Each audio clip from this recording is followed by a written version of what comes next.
kurir saat mengantarkan barang pesanan namun tak sesuai keinginan pelanggan. Dalam video beredar di media sosial, tampak kurir itu tak diizinkan pulang karena motornya ditahan oleh customer imbas barang tak sesuai pesanan. Kurir tersebut sudah mencoba menjelaskan, dibantu oleh seorang rekannya melalui sambungan telepon.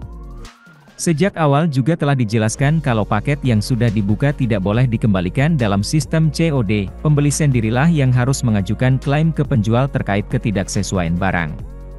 Tapi, customer ini menyalahkan kurir dan meminta pertanggungjawaban sebab sudah merasa dibohongi. Padahal, peran kurir sendiri adalah sebagai perantara dan tak ada keterkaitannya dengan pesanan. Tapi, pihak customer tetap tak mau peduli dan meminta si kurir untuk tanggung jawab. Motornya si kurir ditahan, bahkan customer mengaku tak takut jika dilaporkan ke pihak berwajib. Sontak saja, insiden COD yang lagi-lagi terjadi ini langsung menyita perhatian warganet. Banyak di antaranya yang menyayangkan ketidaktahuan pelanggan akan ketentuan belanja online sistem COD. Oh, sana mana kuncinya, jangan sampai dulu. Kena pidana, kalau nahan motor kena pidana. Gak apa-apa, mau misalkan mau dipidanain juga nggak masalah. Kalau dikasih nggak bakalan ditahan, Bang.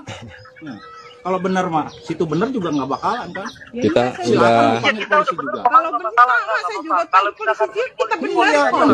udah tugas kita. Bukannya nipu, bukan. Download Tribun X sekarang. Menghadirkan lokal menjadi Indonesia.